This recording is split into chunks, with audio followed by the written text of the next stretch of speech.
Bonjour, vous êtes sur RiseX avec Florent pour ce Market Watch Crypto du vendredi 5 avril. On se retrouve sur la charte du Bitcoin en daily. Donc en daily, pas grand chose à dire depuis ce début de semaine. Nous sommes en train de ranger après avoir fait l'ATH, une consolidation assez saine pour un break d'ATH. En général, on vient toujours consolider un petit peu. Plus cette consolidation durera longtemps, plus nous aurons une progression haussière plus continue, plus constante. Donc on reste sur nos niveaux qu'on avait détectés, c'est-à-dire soit un break d'ATH pour une cassure haussière, soit un break des 61 000 pour une cassure baissière et une plus grosse correction. Une fois de plus, je le répète, je reste très vigilant parce qu'on est vraiment sur une pattern de distribution aujourd'hui. Et on voit qu'il y a quand même des intérêts à aller chercher, la zone d'imbalance ici en daily, les 61,8.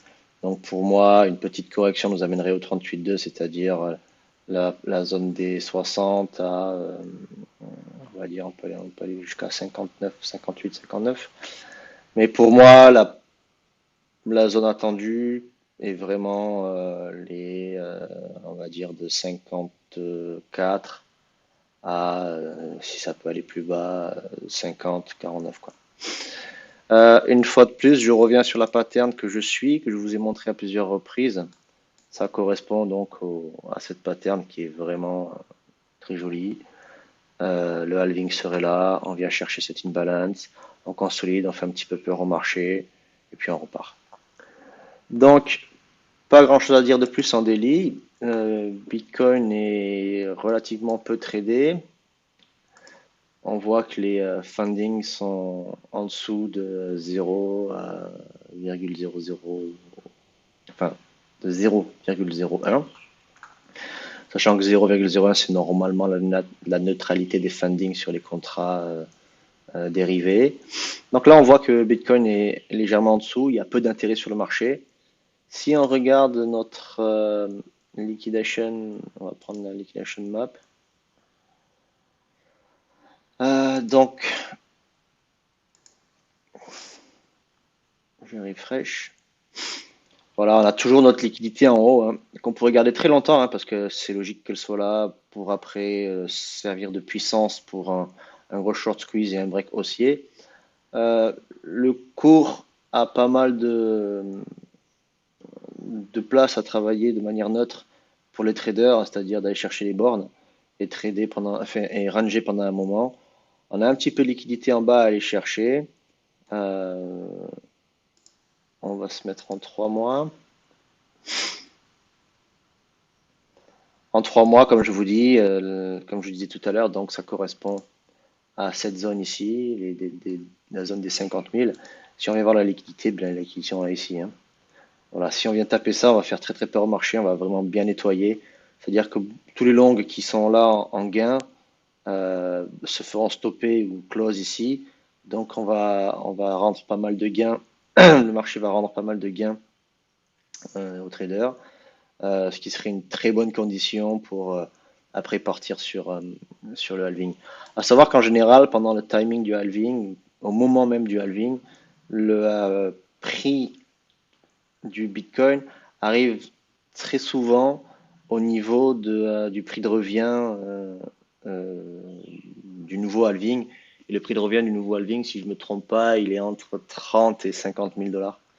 Donc, on a beaucoup de choses qui se superposent, de correspondances pour rattraper ces niveaux. Alors, pas mal de gens sont en train de les regarder, donc c'est possible qu'on n'y aille pas ou qu'on y arrive juste avant et qu'on reparte. Je pense pas que Bitcoin soit là pour tendre un gros piège. Bon, pour moi, les traders cherchent vraiment à aller chercher un nouveau plus haut. J'ai de moins en moins de j'ai de moins en moins de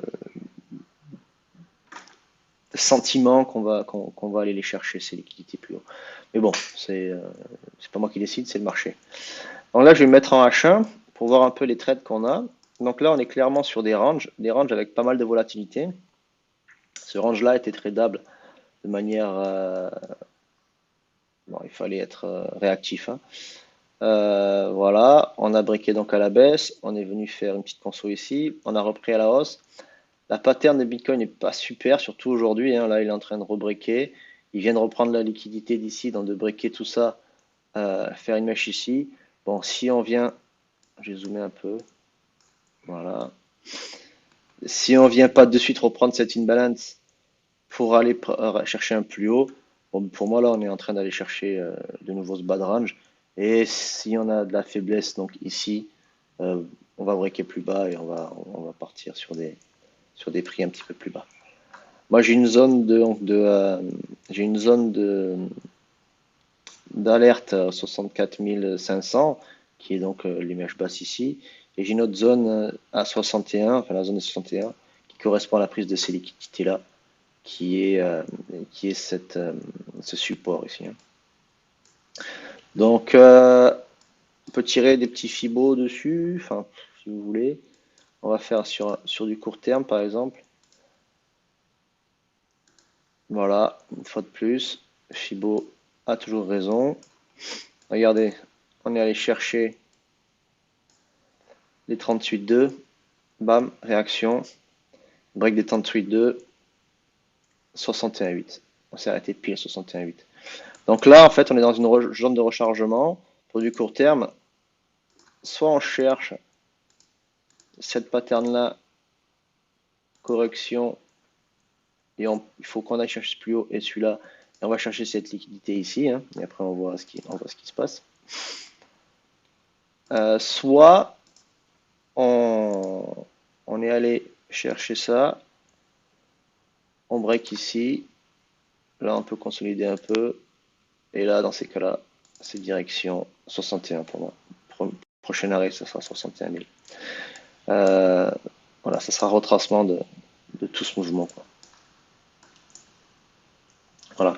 Attention les vendredis, le week-end arrive, en général les marchés sont manipulés pour le week-end. En plus, les news ne sont pas au top sur le marché tradi. Pas mal de faiblesses sur les marchés tradis. Je crois que le S&P, on va y jeter un coup d'œil si vous voulez. Il y a eu un petit rebond très très faible, hein, du dollar. Donc le dollar a rejeté son point haut l'autre jour là, des 105 000, des 105, c'est les pourcents. On est allé, donc on a rejeté ça, on est revenu faire un petit plus haut et donc voilà, ça c'est le SP500.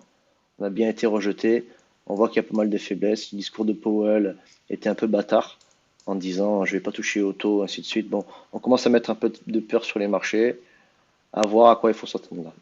Donc, moi je vais rester très très vigilant sur la crypto.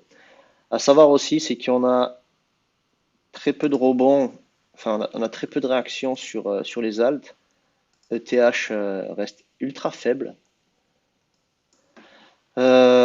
Malgré la possible arrivée de l'ETF Ethereum, ETH reste ultra faible. On va le voir contre BTC. Ah, pardon. ETH contre BTC. Bon, voilà, ETH contre BTC. Comme je vous ai dit l'autre jour, on allait chercher les plus bas, les a breakés. On allait chercher ce point-là. On l'a pas encore pris. Possible qu'on ait un petit retournement. Si Bitcoin range, possible que ETH vienne reprendre un peu de force, mais je pense pas qu'il ira bien haut. Et ça peut nous amener une micro all season, style 15 jours, 3 semaines. Mais pour l'instant, les alts prennent cher. Il y a très peu de mouvements sur les alts. Les gens ne s'intéressent pas au marché. Donc, je resterai ultra vigilant.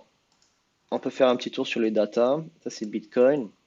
Donc Bitcoin, comme on a dit, hein, l'open interest qui reste relativement, on va dire, relativement bas par rapport au dernier niveau qu'on a eu. Ouais, on a pas mal baissé, donc peu d'intérêt. Les spreads qui sont très bas, les fundings qui sont ultra bas. On a un peu de regain sur le spot, mais on voit que ça achète, ça vend, ça achète, ça vend. Il y a des inflows toujours des inflows de TF, mais qui ont été divisés par 3, voire 4. Mais Grayscale vend toujours. Donc, on attend un peu que tout ça se purge.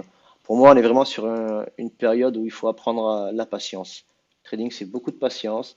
Le trading, c'est beaucoup de contrôle psychologique. Soyez prêts à attendre, soyez prêts à vous ennuyer. Profitez-en pour apprendre euh, un peu backtester vos stratégies, un peu regarder vos performances sur les derniers mois. Profitez-en pour sortir un peu la tête du cours. Même s'il y a des petites sommes à prendre, des fois il vaut mieux les éviter et rester safe que essayer de chercher du trading compulsif et de l'overtrading. Faites attention, l'overtrading coûte cher. Bon, en ce moment, les fundings ont baissé, donc ça coûte un peu moins cher. Mais voilà, c'est le conseil que je peux vous donner. Euh, c'est ça. Faites attention à votre capital.